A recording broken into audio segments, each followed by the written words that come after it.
మహిమపరచడం కోసం దేవుని ఆరాధన చేద్దాం. హల్లెలూయా హల్లెలూయా హల్లెలూయా. పరిశుద్ధాత్మ దేవానికి వందనాలు, పరిశుద్ధాత్మ దేవానికి వందనాలు. హల్లెలూయా. స్తోత్రం స్తోత్రం స్తోత్రం స్తోత్రం స్తోత్రం. యేసయ్యానికి వందనాలు, యేసయ్యానికి వందనాలు, యేసయ్యానికి వందనాలు. ఆశ్చర్యకరుడానికి వందనాలు, ఆలోచనకర్తానికి వందనాలు, బలవంతుడానికి వందనాలు, నిత్యుడు తండ్రికి వందనాలు, సమాధానకర్తానికి వందనాలు, ఇమ్మానుయేలు దేవుడానికి స్తోత్రం స్తోత్రం స్తోత్రం. స్తుతి స్తుతి స్తుతి స్తుతి స్తుతి స్తుతి. అందరూ కూడా కళ్ళు మూసుకొని హృదయపూర్వకంగా ఈ మొట్టమొదటి ఆదివారం, ఈ 2022 సంవత్సరం మొట్టమొదటి పునరుద్ధాన దినం ఈ జీవితంలో దేవుడికి ఇచ్చాడు. ఇది ఎంత ధన్యత, ఎంత కృప, ఎంత కనికరం మన పట్ల అనుకుంది. ఆయన చాలి కలిగిన దేవుడు, కరుణ వాత్సల్యం కలిగిన దేవుడు, కృపా సత్య సంపూర్ణుడు. హల్లెలూయా హల్లెలూయా. అత్యున్నత సింహాసనముపై ఆసీనుడా, దేవదూతలు ఆరాధించు పరిశుద్ధుడా, యేసయ్యా నా నిలువెల్ల నిండియున్నావు. నా మనసారా నీ సన్నిధిలో సాగిలపడి నమస్కారము చేసెదా, సాగిలపడి నమస్కారము చేసెదా.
నీ కృపను విడువలేదయా,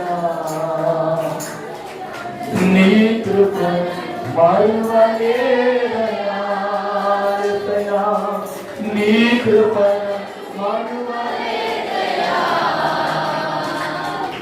నీ కృపను మరువలేదయా, నీ కృపలే నీ కృపయే నన్ను బలపరిచినది, నీ కృపలే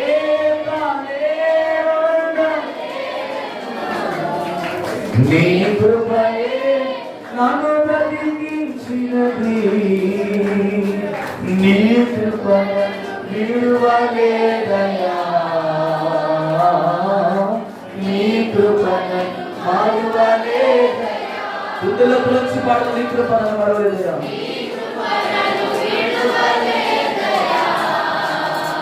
గతించిన కాలం అంతా కాపాడినది, నీ కృపలే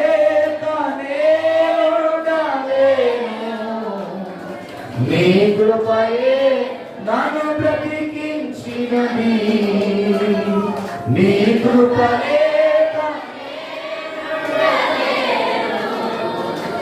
నీ కృపయే నన్ను బ్రతికించినది, చీకటి బ్రతుకు నుండి మరణపు ఊపి నుండి కాపాడినది నీ కృపా, రక్తము చిందించి ప్రేమతో రమ్మనుచు చేతులు చాచినది నీ కృపా, చీకటి బ్రతుకు నుండి మరణపు ఊపి నుండి కాపాడినది నీ కృపా, రక్తము చిందించి ప్రేమతో రమ్మనుచు చేతులు చాచిన నీ కృపా, నీ సిలువ బలి నా కోసమేగా, నీ త్యాగం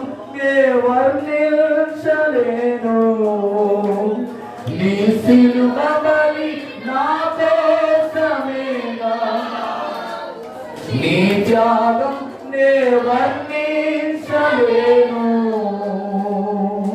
నీ కృపను విడువలేదయా, నీ కృపను మరువలేదయా,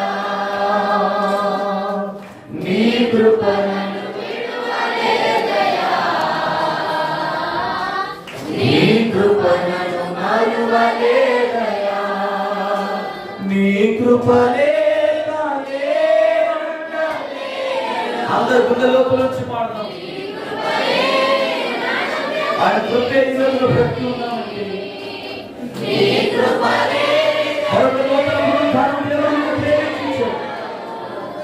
నీ కృపయే నాకు బ్రతికించినది.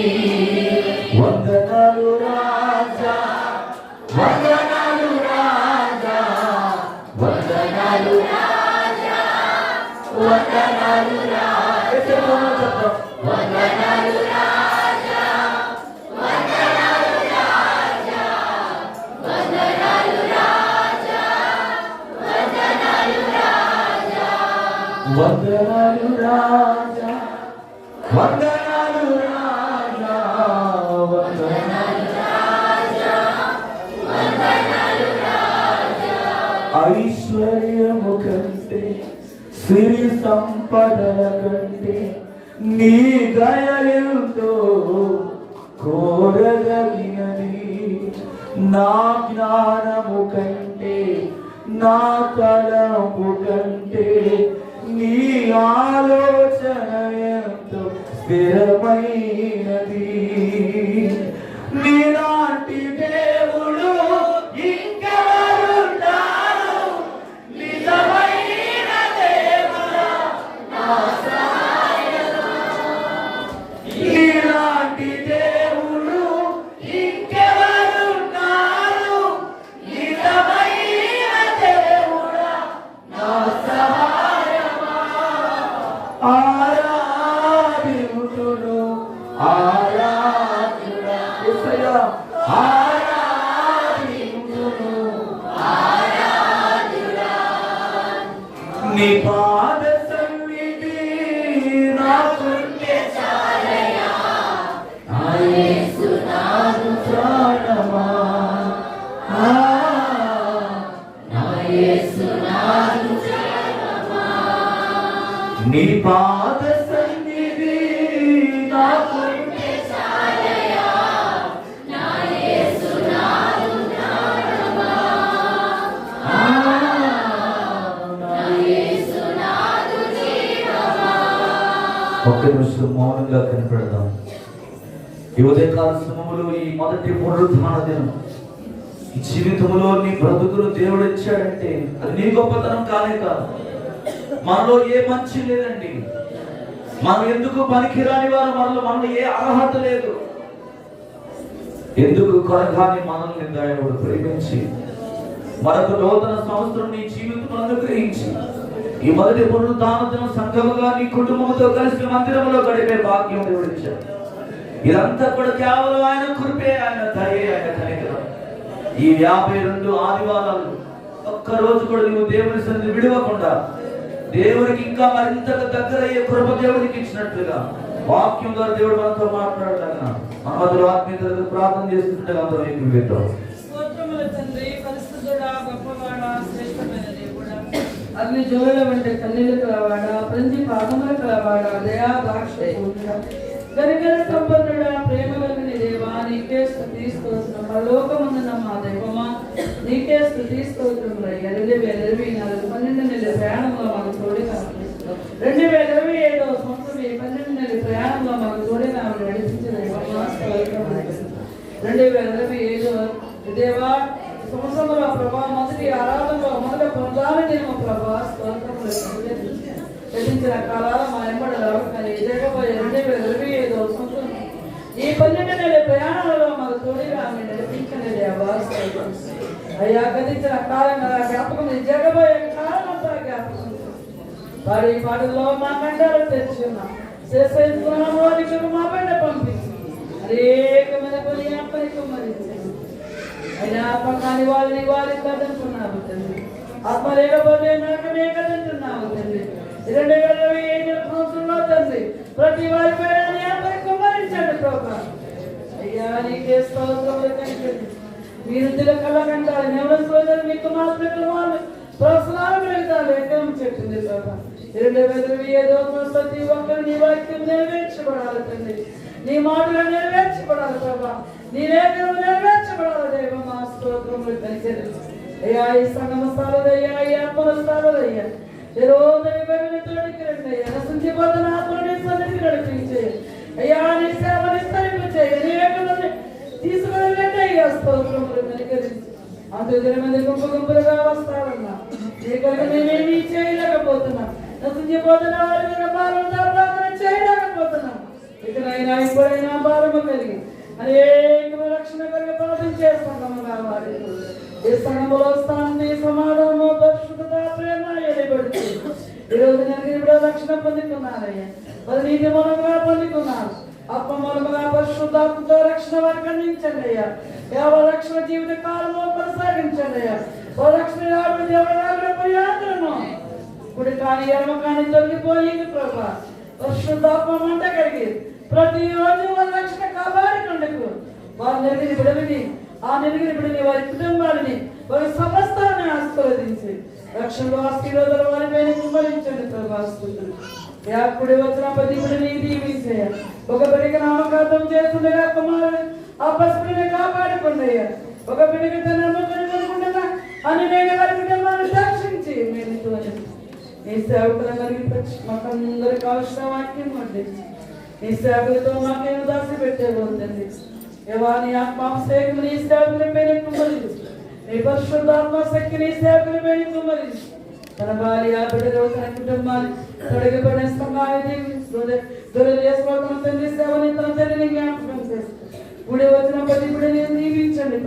సంఘములో శాంతి, సమాధానము, పరిశుద్ధత, ప్రేమ దయచేయండి. సహోదరుల ఐక్యత కలిగిన ఎంతో మేలు, ఎంతో ఆ మనోవరం లేదా ప్రేమ లేకుండా జీవిస్తున్నారు తండ్రి. దయతో కలిగి ఆరాధనలో నేను ప్రవేశిస్తున్నాను. అభిద్రమగా యోగ్యముగా తీసుకొని పవిత్రముగా, పరిశుద్ధముగా, నిష్కలంకముగా కడగబడ్డ వారిని, శుద్ధీకరింపబడిన వారిని, బలలోపాల బొమ్మల మంచి కూడా ఆశ్రయించి మా దేవుడు మా కొరకు రక్తమని, మా దేవుడు మా కొరకు శరీరపై వాళ్ళ బొమ్మల మంచి కూడా ఆశ్రయించి మన సంవత్సరం అంతా 3 సంవత్సరాలు ఆరాధనకి తండ్రి దేవాదన సాయం రామకృష్ణ భార్య నీకు కనికరించి మేలుతో నింపమని తప్పులు క్షమించి ఎన్నికలేని తీరడాన్ని ధరిస్తురాలని ఆ ప్రాంతాన్ని ఆ ప్రాంతం సమానము దయచేయండి. దేశపు సుమారు వేడుకొస్తున్నాను పరమతండ్రి. అందరూ కూర్చుందామండి.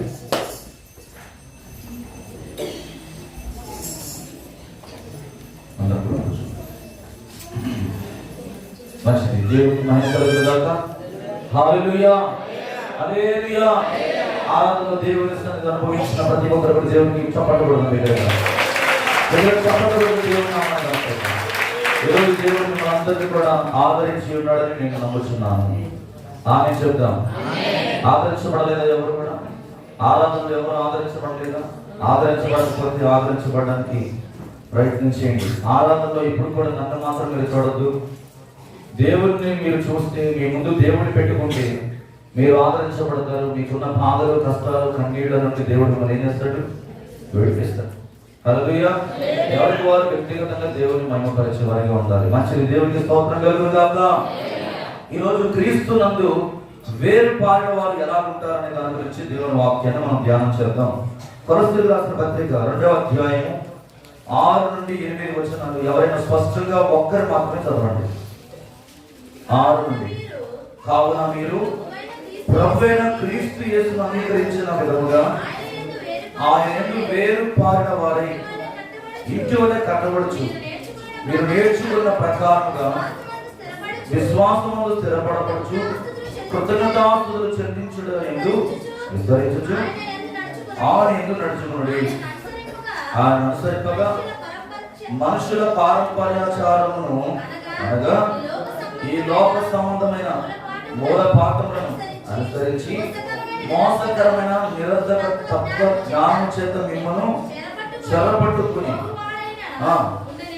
అని దేవునికి స్తోత్రం కలుగునుగాక. హల్లెలూయా.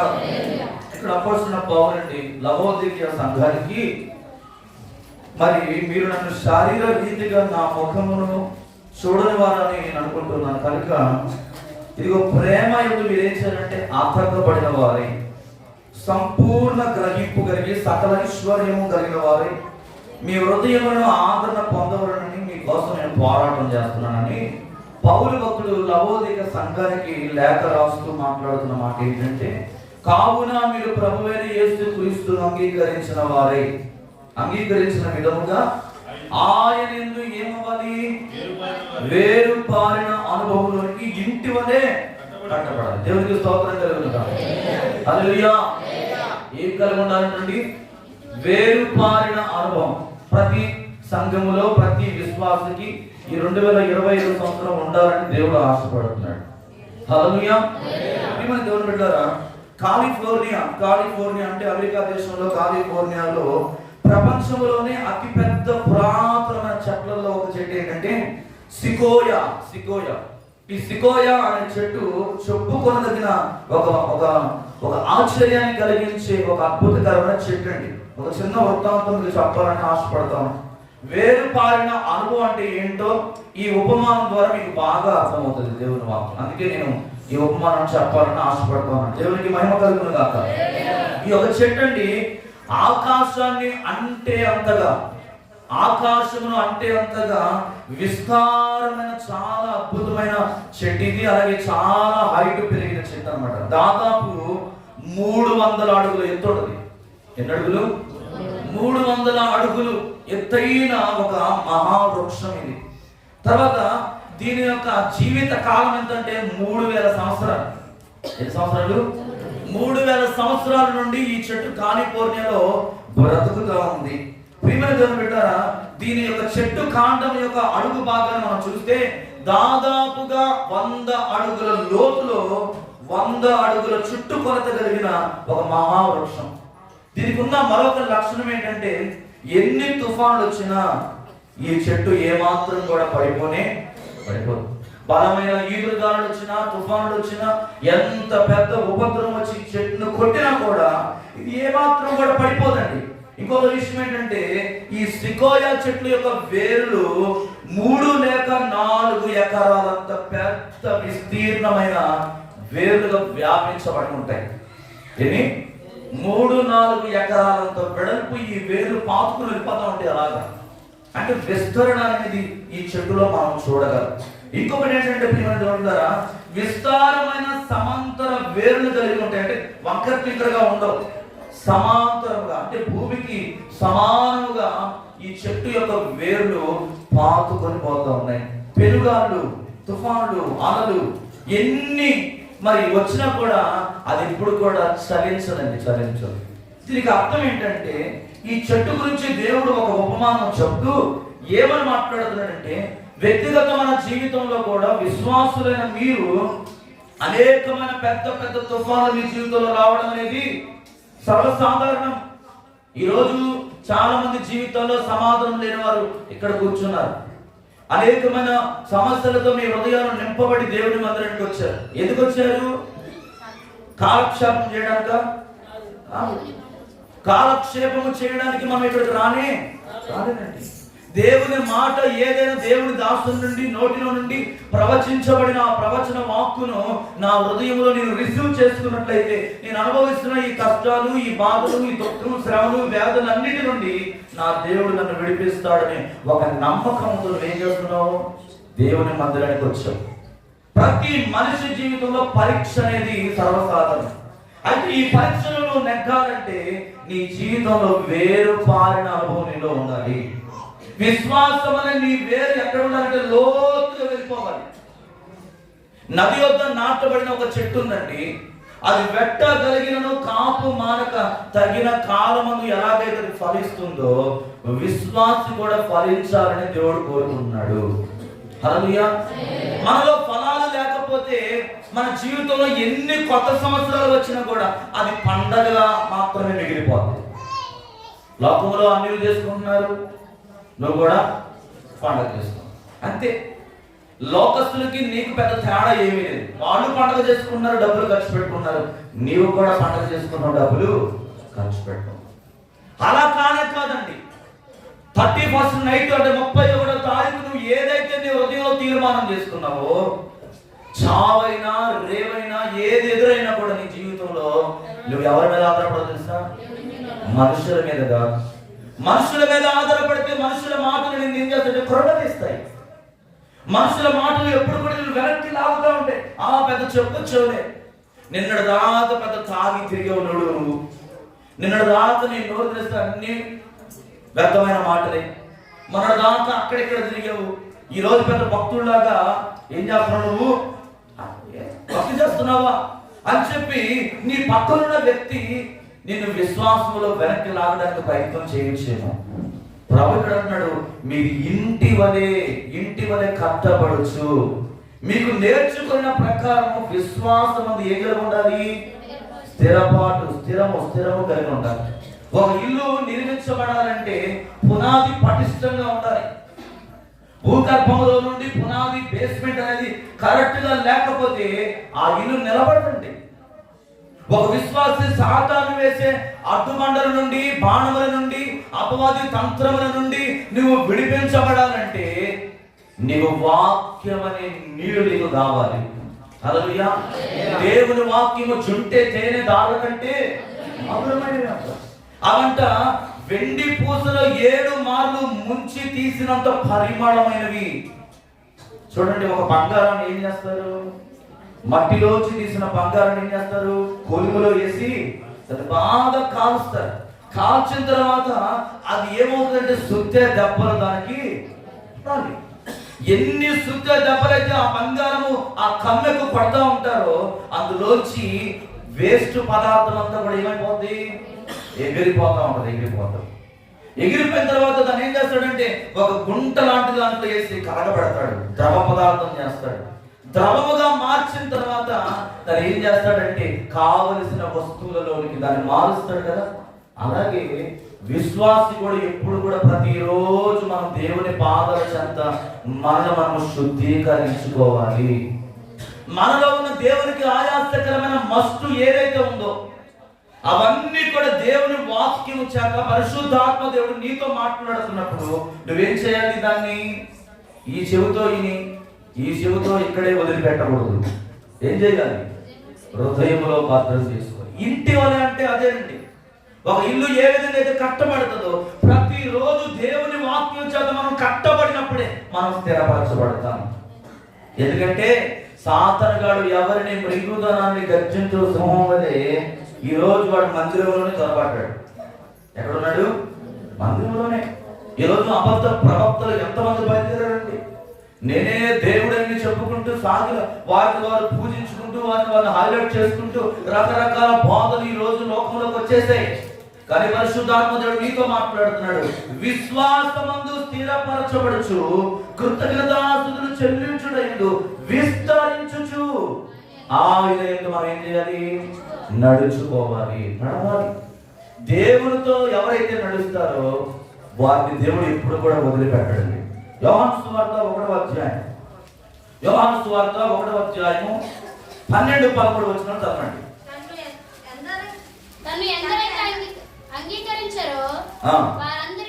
వారందరికీ అనగా తన నామమందు విశ్వాసముంచు వారికి దేవుని పిల్లలకు ఆయన వారికి అధికారం అనుగ్రహించెను.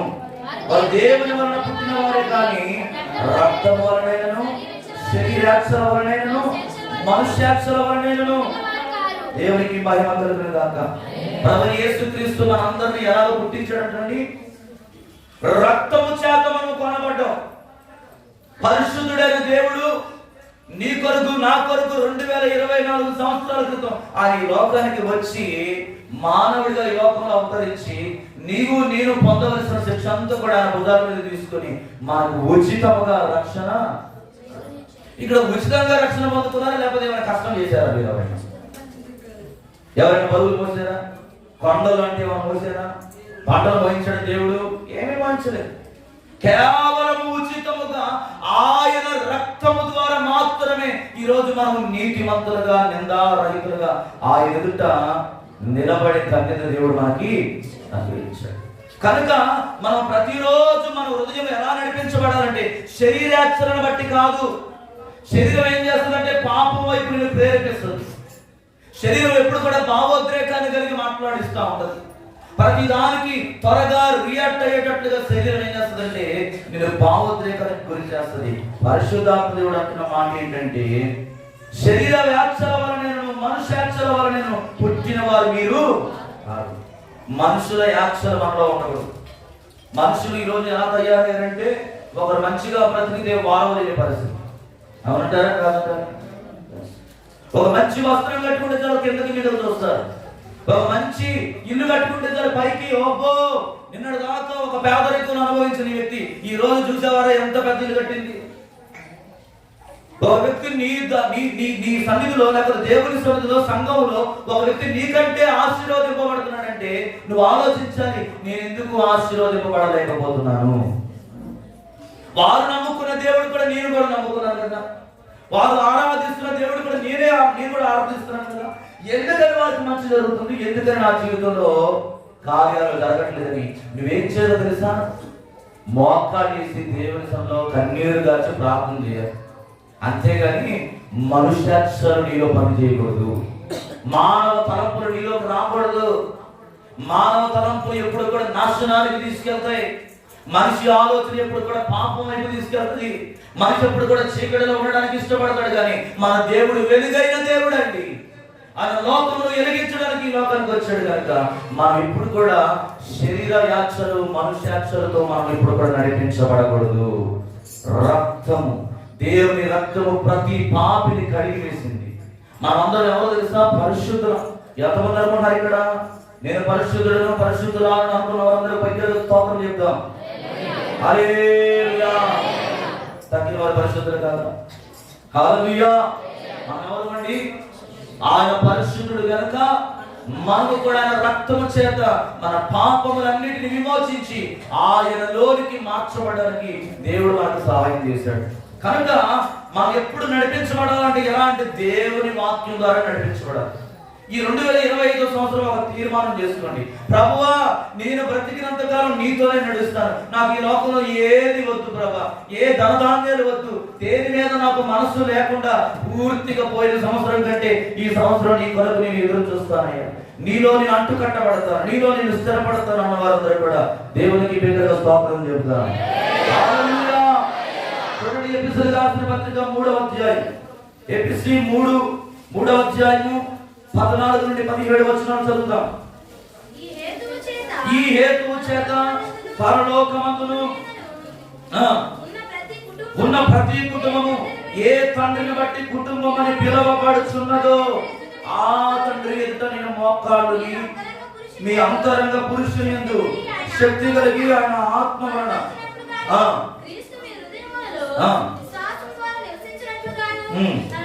తన మహిమైశ్వర్యము చొప్పున మీకు దయచేయమని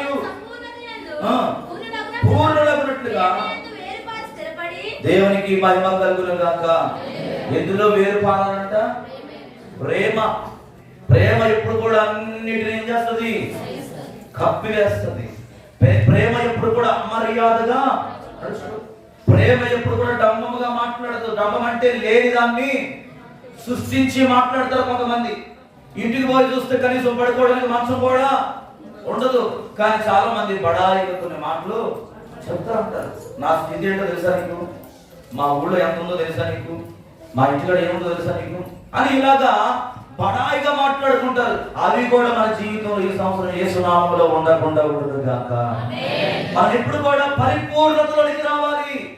ఆయన పరిపూర్ణుడండి. 100% దేవుడు ఆయన దేవుడుగా ఈ లోకంలో ఉన్నాడు. అలాగే మానవుడుగా తను తాను ప్రత్యక్షపరచుకున్నాడు తన క్రియల ద్వారా.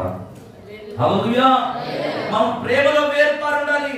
నేను చెప్తున్నాను, ఈ సంవత్సరం మీరందరూ కూడా సాధ్యమైనంత వరకు మీ శత్రువులను సైతం కూడా ప్రేమించడానికి ప్రయత్నం చేయండి. ఎందుకు మీ స్థితి మారదో నేను చెప్తాను. హల్లెలూయా. మనం ఎప్పుడైతే ప్రేమించే వారిగా ఉంటామో అప్పుడే మనం దేవుని కార్యాలు చూడగలమండి. నీ శరీరంలో ఉన్న రోగం ఎందుకు పోవడం లేదంటే, నీ ఆర్థిక సమస్యలు ఎందుకు పోవడం లేదంటే, నీకున్న ప్రతికూల పరిస్థితులు ఎందుకు నేను విడిచిపెట్టట్లేదంటే, ప్రతి సంవత్సరం నీ జీవితంలో అదే బాధలు, అదే కన్నీళ్లు, అదే అవమానాలు ఎందుకని నువ్వు అనుభవిస్తున్నావు అంటే ఒక్కసారి ఆలోచించి. ప్రేమ అనే వేరు నీలో ఉందా? ప్రేమ అనే వేరు ఈ రోజు నీ హృదయంలో, నీ జీవితంలో పుట్టాలని దేవుడు కోరుకుంటున్నాడు. సమస్త పరిశుద్ధులతో కూడా దాని వెడల్పు, పొడుగు, లోతు, ఎత్తు ఎంతో గ్రహించుటకును జ్ఞానముకు మించిన యేసుక్రీస్తు క్రీస్తు ప్రేమను తెలుసుకున్నటకు తగిన శక్తి గలవారు కావాలని ఎవరు చేస్తారు ఈ ప్రార్థన? పౌలు గారు చేస్తున్నాడు. ఎఫెసీ సంఘం గురించి ప్రార్థన చేస్తున్నాడు. ఈరోజు దైవ కృప ప్రార్థన మందిరము కొరకు మీరందరూ కూడా ప్రతిరోజు ప్రార్థించుదురుగాక. పలానా వాడు నాకు ఎడిపోతే నాకేదిలే, వాడి జీవితం ఏమైపోతే నాకెందుకు, నేను నా కుటుంబం యెహోవాను సేవించుదన్నట్టుగా ఎప్పుడు మనం స్వార్థంగా ఇప్పుడు కూడా ఉండనే. నీ మీద ఎవరైనా కీడు తలపెట్టాలని ప్రయత్నం చేసినా నువ్వేం చేయాలి తెలుసా? మేలే చేయాలి. అదే దేవుని మనసు. దేవుని మనసు అంటే అదేనండి. నీ మీద ఎవరైతే హాని తలపెట్టాలనుకుంటున్నారో, నీ వెనకాల ఎవరైతే చెడమాటలు మాట్లాడుతున్నారో, నీ ప్రమేయం లేకుండా నీ హృదయాన్ని పదే పదే ఏ మాటలైతే నిన్ను బాధపడతా ఉన్నాయో, బాధిస్తా ఉన్నాయో, నువ్వేం చేయాలి తెలుసా? దేవుని సన్నిధిలో మోకరించి యేసయ్యా నీకు వందనాలయ్యా. ఏమనాలి? యేసయ్యా నీకు వందనాలు. నీ చేత ప్రభు నిన్ను బట్టి మనుషులందరి చేత నేను ఈ రీతిగా గణపరచబడ్డానికి నీకు వందనాలు. అది కూడా గణపరచబడ్డానే. ఒక వ్యక్తి మనం నిందిస్తూ ఉంటే భూలోకములో మన ఆశీర్వాదం కనబడకపోవచ్చేమో కానీ పరలోకములో దేవుడు ఏం చేస్తాడంటే నీవు పడే ప్రతి మాటకు లెక్క కట్టి దేవుడు అక్కడ రాసి పెట్టేస్తున్నాడు. హల్లెలూయా. లెక్క అక్కడ ఉందండి. ఈ రోజు భూమి మీద పుట్టిన ప్రతి మనిషి అనుకుంటున్నాడు కదా, నాకు తీర్పే లేదు, నేను నేరుగా పరలోక రాజ్యానికి వెళ్ళిపోతాను అని అనుకుంటున్నారు. భ్రమపరిచే ఆత్మ అంటారు దాన్ని. ఈరోజు చాలా మంది భ్రమపరిచే ఆత్మలు బ్రతుకుతూ చేయరాని పనులు చేసుకుంటూ దేవునికి అవిధేయులుగా జీవిస్తున్నారు. అందుకే వారి జీవితంలో ఫలాలు అనేవి కనబడటం లేదు. కానీ ఎవరైతే ప్రతిరోజు ఆయన పాదాల చెంత ఒప్పుకుంటారో వారి వేర్లు స్థిరపడతాయి.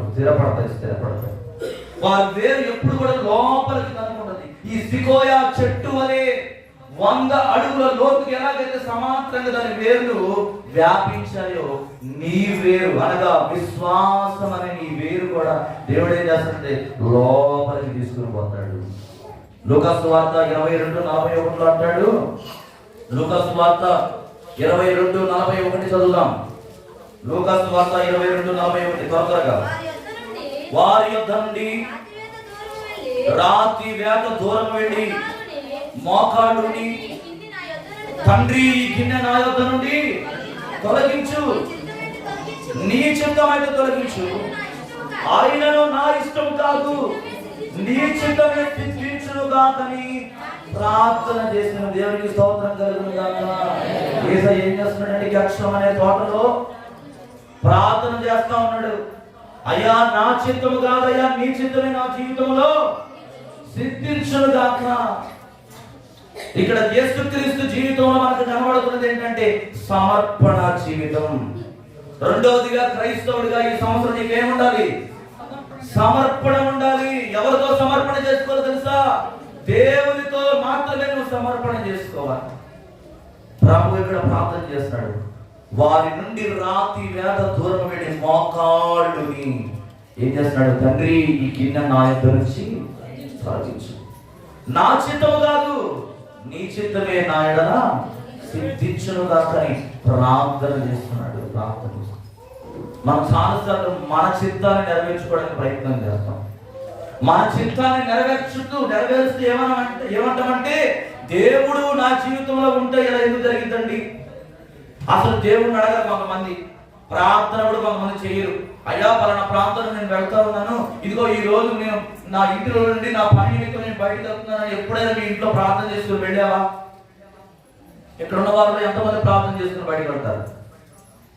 ఎంతమంది ప్రార్థన చేసుకుని బయటకు వెళ్తారు? కొంతమంది. మిగతా సంగతి మన జీవితంలో యేసుక్రీస్తు వలె ఆయన చిత్తాన్ని ఎప్పుడు కూడా మనం అడిగేవారుగా ఉండాలండి. నీ చిత్తము కాదు నీ జీవితంలో పని చేయాల్సింది. నీ చిత్తాన్ని నువ్వు నెరవేర్చుకోవడానికి ప్రయత్నం చేస్తే దేవుడు ఎప్పుడు కూడా అక్కడ నీతో ఉండడు. అక్కడ ఉండడు ఆయన. అక్కడ ఉండకుండా ఏం చేస్తాడంటే వెళ్ళిపోతాడు. అలా కాకుండా ఎప్పుడైతే నువ్వు దేవుని మీద ఆధారపడతావో, నిన్ను బలహీనపరిచే, నిన్ను కృంగదీసే ఏ సమస్య ఉందో దాని పక్షాన దేవుడే యుద్ధం చేస్తాడు. హల్లెలూయా. నువ్వు యుద్ధం చేయాల్సిన అవసరం లేదు. నువ్వు ఏడ్చి కన్నీరు దాచి దుఃఖపడాల్సిన అవసరం లేదు. ఎందుకు దుఃఖపడాలంటే, ఏ విషయాలు దుఃఖపడాలంటే, దేవునితో ఎక్కువగా సంబంధం గడపలేకపోతున్నాను అనే విషయంలో దుఃఖం చెందాలి నీ జీవితంలో. అయ్యో దేవుడు నాకు ఇంత కృపిస్తుంటే నేను నిర్లక్ష్యం చేస్తున్నానే, నా అంత పాపి లోకంలో లేడే అని దేవుని సన్నిధిలో దాన్ని బట్టి నువ్వు ఏడవాలి. కానీ ఈ లోకంలో తుచ్చమైన వాటి కొరకు, ఈ రోజు నుండి రేపు మాయమైపోయే వాటి కొరకు నువ్వు ఎప్పుడు కూడా పరిగెత్తకూడదు, ప్రాకులాడకూడదు. ఒక విషయం నేను చెప్తానండి, వేరుపారి స్థిరపరచబడటం అనగా ఆత్మీయ అర్థం ఏంటంటే, విశ్వాసి తన ఆత్మీయ జీవితంలో ఎందులో వేరుపారి స్థిరపరచబడాలంటే ఒక మాట చెప్పి నేను ముందుకు వెళ్ళిపోతాను, ప్రార్థన చేస్తాను. క్రీస్తులో మనం వేరుపారాలి. మొట్టమొదటిగా ఎందులో వేరుపారాలి? క్రీస్తులో, యేసయ్యలో మనం వేరుపారిన అనుభవంలోకి వెళ్ళాలి. వేరు మన విశ్వాసం అనే వేరు ఎప్పుడైతే క్రీస్తులో మనం వేరుపారిన అనుభవంలోకి వెళ్తామో దేవుడు ఏం చేస్తాడంటే మన జీవితాన్ని సంపూర్ణంగా మార్చి అనేకులకు దీవెనకరంగా దేవుడు నిలబెడతాడు. చూడండి, 2వ కొరింథీ 4వ అధ్యాయం 16వ వచనం చదువుతాం. కొరింథీయులకు రాసిన 2వ పత్రిక. కావున మేము మా బాహ్య పురుషుడు అంతరంగ పురుషుడు దినదినము నూతన పరచబడుచున్నాడు. దేవునికి స్తోత్రం కలుగును గాక. విశ్వాసులుగా మీరు ఏమవ్వకూడదంట, అధైర్యపడకూడదు. ఏమి తిందుమా, ఏమి తాగుదుమా, ఏమి ధరించుకుందామన్న చింత, అన్న వస్త్రములను కూర్చున్న చింత ఎప్పుడు కూడా మీకు ఉండకూడదు. ఏ చింత ఉండదు తెలుసా? ఆత్మల భారం కలిగిన చింత నీలో ఉండాలి. నశించిపోతున్న ఆత్మల భారం అనే చింత నీ హృదయంలో ఈ 2025 సంవత్సరంలో పుట్టునుగాక. అన్న వస్త్రాల గురించి మనం ఎప్పుడు చింతపడకూడదు. రేపు ఏమి జరుగునో అది మన తండ్రికి తెలుస్తుంది. మనకు తలంపు పుట్టక మునిపే ఆయన మన చర్యలన్నీ బాగుగా ఎదిగిన దేవుడు అండి. హల్లెలూయా. ఎప్పుడు కూడా అధైర్యపడకండి. బాహ్య పురుషుడు అనగా నీలో ఉన్న పరిశుద్ధాత్మ దేవుడు, నీలో ఉన్న ఆదరణకర్త. నువ్వు ఎప్పుడు కూడా ఆ అంతరంగ పురుషుడిని ఎప్పుడు కూడా వేచేయండి, రూపాంతరము చెందే అనుభవంలోకి వెళ్ళాలి. నీలో ఉన్న పరిశుద్ధాత్మ దేవుడు ఎప్పుడు కూడా మండింపబడాలి. చాలా మంది పాటపడతాడు ఏమనంటే, అగ్ని మండించు నాలో, అగ్ని మండించు, అగ్ని మండించు నాలో, అగ్ని మండించు, పరిశుద్ధాత్ముడా నాలో అగ్ని మండించు, నాలో అగ్ని మండించు. హల్లెలూయా. పాట అయితే పాడతారు, అగ్ని మండించు నాలో, అగ్ని మండించు. ఏదైనా భరించరాని చిన్న సమస్య కానీ, ఏదైనా సంఘంలో చిన్న అవమానం కానీ, ఏదైనా నీ జీవితంలో ఎదురైతే చాలు 2 వారాలు గుడి మానేస్తారు. 2 వారాలు గుడి మానేస్తారు. మళ్ళీ వెళ్ళు, ఏమా ఎందుకు రాదు మా ప్రార్థనకి అని భక్తులు ఆడుకోవాలి. ఏమా ఎందుకని దేవుని సన్నిధి రాలేకపోతున్నాం అని పాస్టర్ గారు పోయి ఏం చేయాలంటే మనం భక్తులు ఆడుకునే పరిస్థితికి ఈరోజు సంఘం దిగజారిపోయింది. ఎంత విచారకరం. ప్రేమ నిలబెట్టారా? ఆనాడు అపోస్తలుడైన పౌలు క్రీస్తు కొరకు నిందలు అవమానంలో భరించడానికి ఏమయ్యాడండి? ఇష్టపడ్డాడు.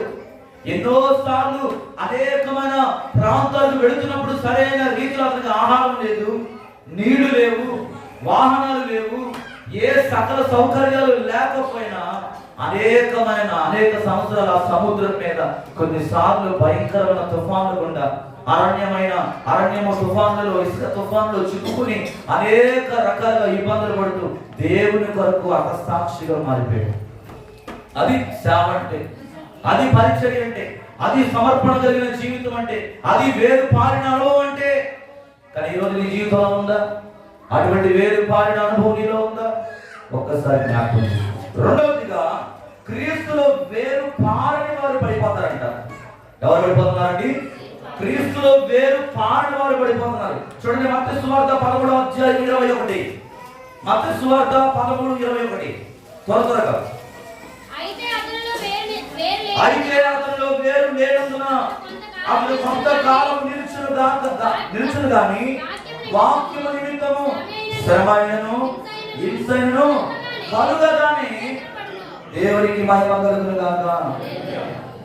ఏమి లేదంటే వాళ్ళు కొంతకాలమైన తర్వాత వాక్యము వారిలో లేకపోవడం వల్ల, వాక్యము వారి జీవితంలో లేకపోవడం వల్ల ఏం చేస్తున్నారు? వాళ్ళు శ్రమల గుండా వెళ్ళిపోతున్నారు. దేవునికి స్తోత్రం కలుగునుగా.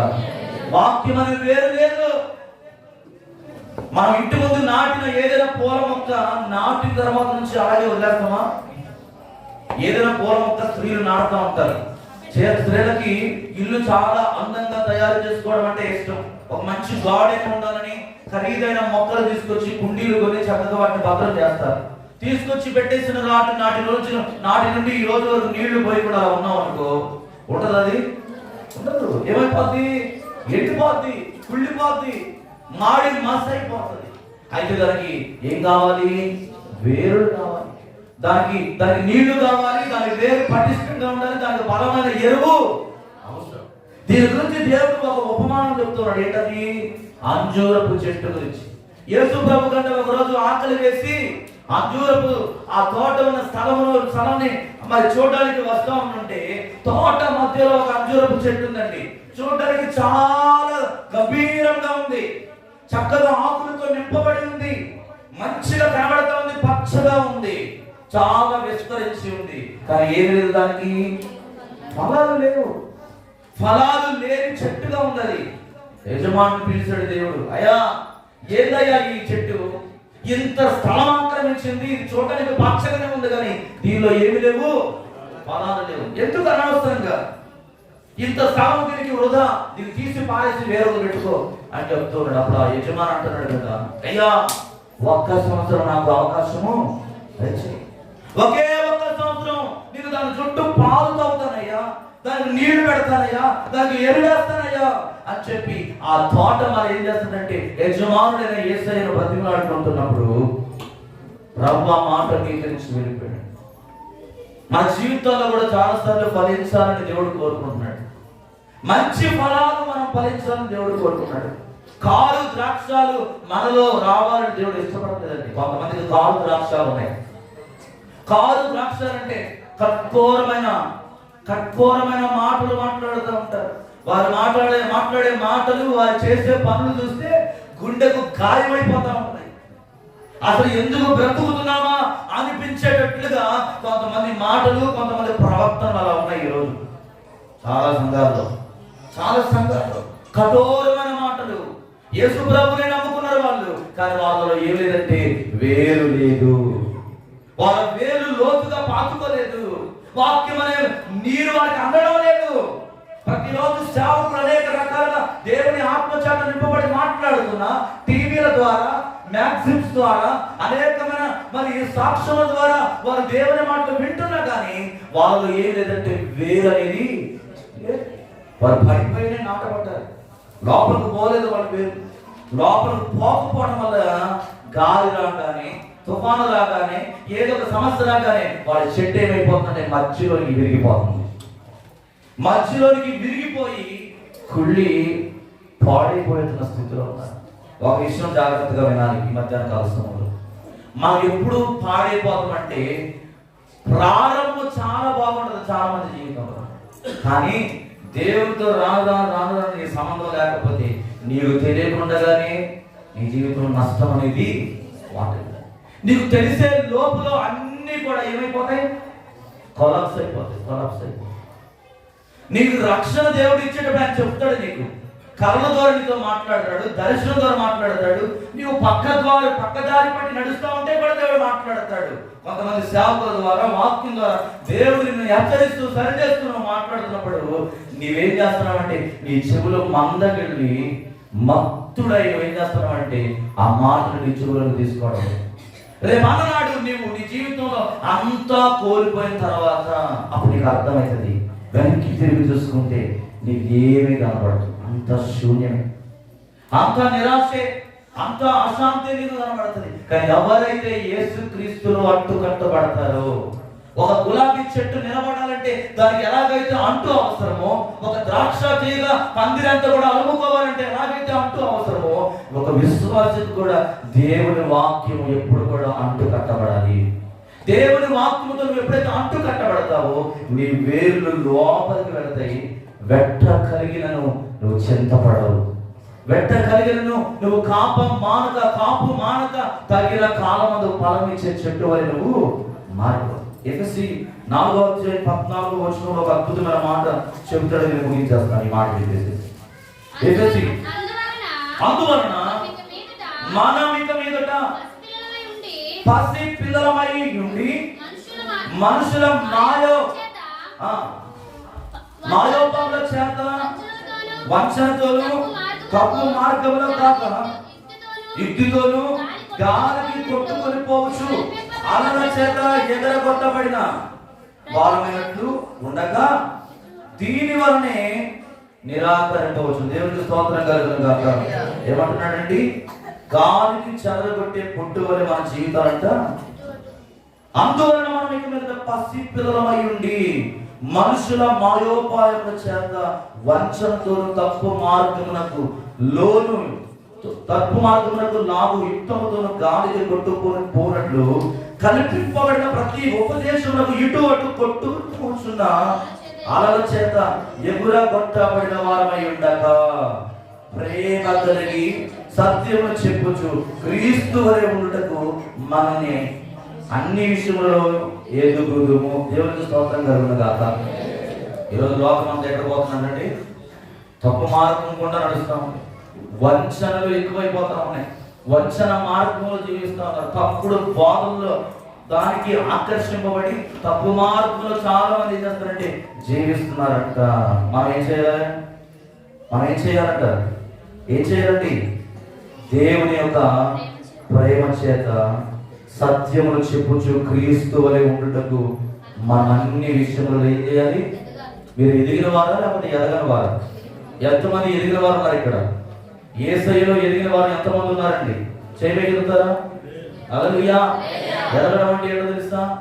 దేవుని వాక్యంలో ఎదగాలి, పరిశుద్ధాత్మ నింపుదలలో ఎదగాలి, దేవునికి ఇచ్చే విషయంలో ఎదగాలి, వృద్ధాప్యంలో ఉన్న వారిని, దరిద్రులను, విధవరాలను పరామర్శించే విషయంలో ఎదిగేవాడుగా ఉండాలి, దిక్కులేని వారికి ఆహారం పెట్టే విషయంలో ఎదిగేవాడుగా ఉండాలి, వస్త్రహీనులకు వస్త్రం ఇచ్చే దాంట్లో ఎదిగేవాడుగా ఉండాలి, మందిరమును ప్రేమించే విషయంలో ఎదిగినవాడుగా ఉండాలి, మందిరము పరిచయం చేసే విషయంలో సహకరించేవాడుగా ఎదిగేవాడుగా ఉండాలి. ఎవరైనా ఆత్మీయతలో వెనకబడిపోతుందంటే వారికి దేవుని మాటలు చెప్పే విషయంలో నువ్వు ఎదిగిన వ్యక్తులుగా మారాలి. ఇవన్నీ దేవుడి 2025 సంవత్సరం నీలో ఉండాలని దేవుడు ఏం చేస్తాడంటే అన్ని విషయంలో మనం ఎదగాలని దేవుడు కోరుకుంటున్నాడు. మనుషుల మాయోపాయముల నుండి నువ్వేం చేయాలి? తప్పించబడాలి. మనుషుల మాయోపములు, మాయోపకారం, మాయ మాటలు చెప్తుంది లోకం. ఈరోజు మాయ మాటలు చెప్తూ నిన్ను ఏం చేస్తుందంటే సాతాను వైపు తీసుకెళ్తాంది. గొర్రెల వలె సంఘంలో ఉంటున్నారు కానీ వాళ్ళ హృదయం అంతా కూడా తోడేళ్ల స్వభావంతో నింపబడింది. తోడేళ్ల స్వభావముతో వారు నింపబడి ఏమి మాట్లాడుతున్నారో ఏమి చేస్తున్నారో అర్థం కాని పరిస్థితుల్లో ఈ రోజు చాలా సంఘాలు కుంటుపడిపోతా ఉన్నాయి. కానీ నా ప్రియమైన సహోదరుడా, ఈ యొక్క మధ్యాహ్న కాలంలో దేవుడు ఏమంటే క్రీస్తులో వేరు పారని వారు పడిపోతారు. మనం పడిపోయే వారిగా ఉండకూడదు. మనం నిలబడాలి. మనం అన్ని విషయములలో నిలబడాలి. వాక్యము చేత మనం ప్రేమించబడాలి. వాక్యము చేత ఉదక స్థానం చేయబడాలి. ప్రతిరోజు నిన్ను నీవు కలుగుకుంటూ దేవుని కొరకు సిద్ధపడాలి. ఆయన రాకడ సమీపంలో ఉందండి. మీకు విషయం చెప్తాను. చైనా దేశంలో మరొక వైరస్ అనేది ప్రారంభించబడ్డది. కొత్త వైరస్. అది చాప కింద నీరులాగా వెళ్ళిపోతా ఉంది. అనేక మంది ఇప్పటికే ఆ వైరస్ బారిన పడ్డారు. ఇవన్నీ ఎందుకు జరుగుతున్నాయంటే ఆలస్యము చేయవాడు తప్పక వచ్చుచున్నాడు.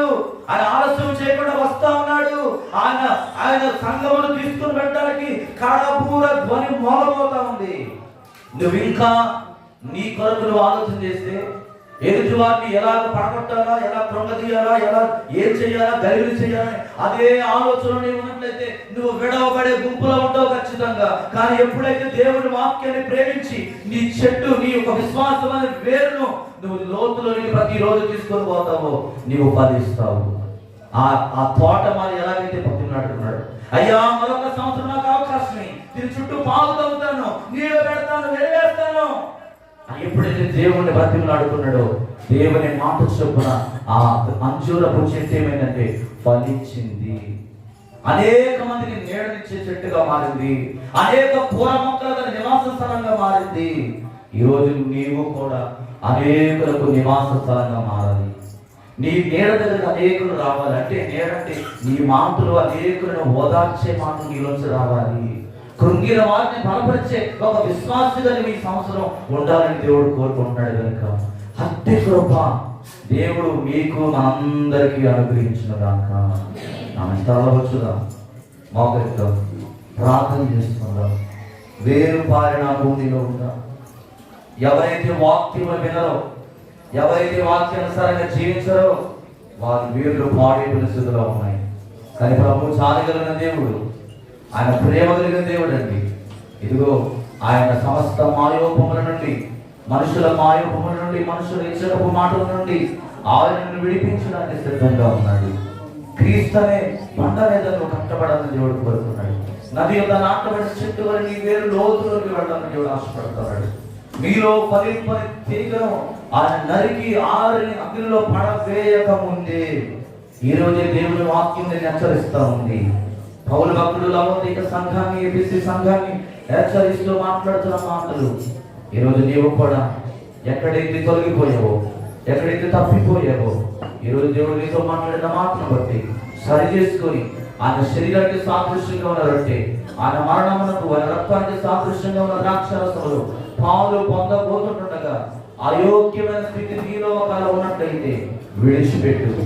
ఎవడైనా అయోగ్యముగా నా శరీరము తిని నా రక్తంలోకి త్రాగినప్పుడు వాడు శిక్షావిధికి కారణము కాకున్నట్లు ఆయన అలాగు చేయడని ఒక నిబంధన చేస్తా ఉన్నాడు. నిబంధన, ఒక కవెనెంట్, ఒక నిబంధన దేవుడు మనకి ఇచ్చాడు. ఎవడైనా అయోగ్యముగా నా శరీరంలో చేవేసినట్లుగా వాడు మరణమునకు దారితీసి మరణంలో వెళ్ళిపోతాడు. మీరు అనేక మంది బలహీనులై ఉన్నారని చెప్పి దేవుడు చెప్తున్నాడు కనుక పరిశీలన చేసుకుందాం. విత్తబడిన వాక్యం కొరకు మన మధ్యలో ఎలీషా బ్రదర్ ప్రార్థన చేస్తాడు. ఎలీషా బ్రదర్ చిన్న ప్రార్థన చేసిన తర్వాత బల్లాలతో వెళ్ళిపోతాం.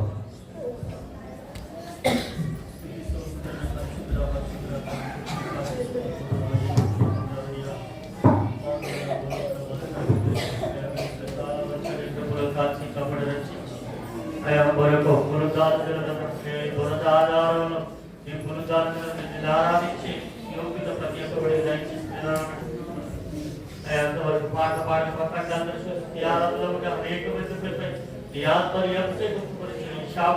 అనేక రకాలుగా మాట్లాడేశారు. అయా ఆ భాషలో ప్రతి ఒక్క హృదయాలు బదలపరుచుకొని వాక్యానుసరంగా జీవించి 2028లో ఇక మీదట ఈ కాది ఎందు బయలుదేరి చీటు పనిచేయబడింది. 2000 సంవత్సరాల కింద ఆ కలవశిల్లో మాకంటే కలవశిల్లో ప్రభా ఆ కాస్తానికి భూములో మధ్యలో వేలాడుతూ కదా అయ్యా నీ శరీరం ఎత్తుగా నీ రక్తంలో తాగుతుందిగా అయ్యా నా సిలువులు ప్రతి దినం జ్ఞాపకం చేసుకున్నాడు. ఈ దినమే కట్టడు ప్రతి ఒక్క గడియ ప్రతి ఒక్క తీసుకుని సిలువును జ్ఞాపకం చేసుకుని అయోగ్యంగా కానీ యోగ్యంగా పుచ్చుకొని అవిత్రంగా కానీ పవిత్రంగా పుచ్చుకొని అయ్యా మేమందరం బాగు చేసిన ప్రతి ఒక్క పాపంలో ఒప్పుకొని పశ్చాత్తపడి నీలో గోదాడి పెట్టక మమ్మల్ని అందరూ అటువంటి రూపులో తయారు చేయమని ఘనత మహిమ ప్రభావానికి చెల్లించుకున్న మా తనలో రావద్దున యేసు క్రీస్తు రాజు నామములో ప్రార్థించి వేడుకుంటాం తండ్రి. ఆమేన్. అలాగే మోకరించి కంటబస్తున్నట్లయితే ప్రార్థనలో ఉండండి.